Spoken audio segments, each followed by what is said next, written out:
Nelson Mandela, Long Walk to Freedom. This is the second chapter of your English book. Nelson Mandela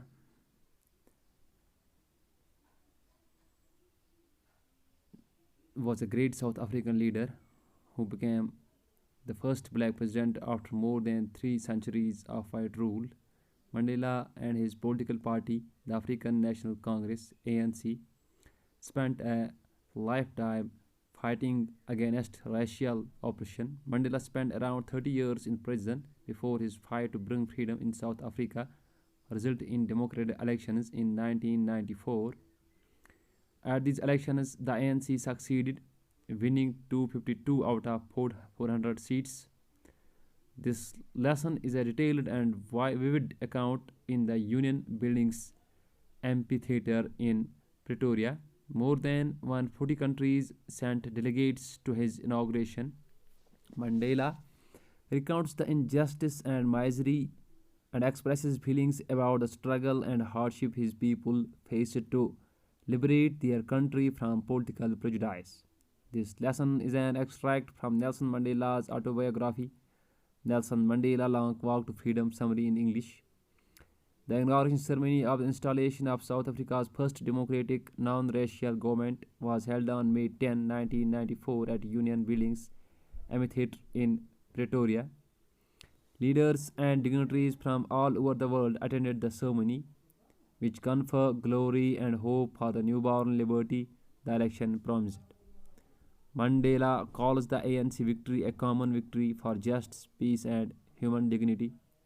There was a colorful display of South African jets, helicopters, and troop carriers formation over the Union buildings.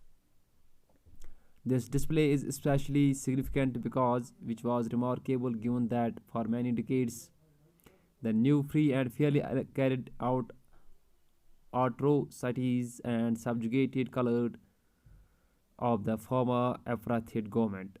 The highest ranking generals in South Africa's defense forces and police saluted the first black president of South Africa, and both the new and old national anthems were played.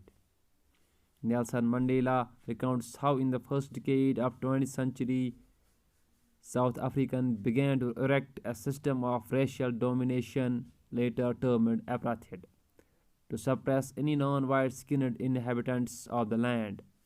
In the closing decade of the 20th century, the apartheid system was overturned by a new politically enshrined recognition of the rights and freedom of all people regardless of the color of the skin.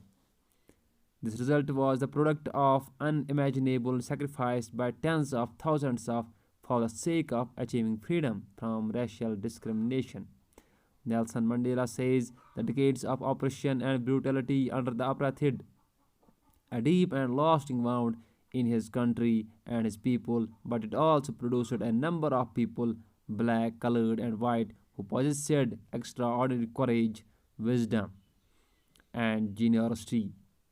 Mandela learned the meaning of courage from these people, not the absence of fear, but the triumph over. Nelson Mandela tells us that no one is born hating another person because of the color of his skin, his background, or his religion. Rather than hate, love comes more naturally to the human heart. Man's goodness is a flame that can be hidden but never extinguished. He further says that in life every man has twin obligations to his family, his parents, his wife, and children. But also he has an obligation to his people, his community, and his country. But in South Africa, it was not possible to fulfill both obligations for a man of Mandela's birth and color. At that time, a man of color who attempted to live as a human being was isolated. As a boy, a student, and a young man, Nelson Mandela believed that he was born free. Though not born with a hunger to be free, he later realized that neither he nor his brothers and sisters were free. The hunger for his own freedom then became the greater hunger for the freedom of all people. This desire for all people to have the right to live their lives and transform them He joined the ANC, became bold, was forced into homelessness, spending 30 years in prison, and lived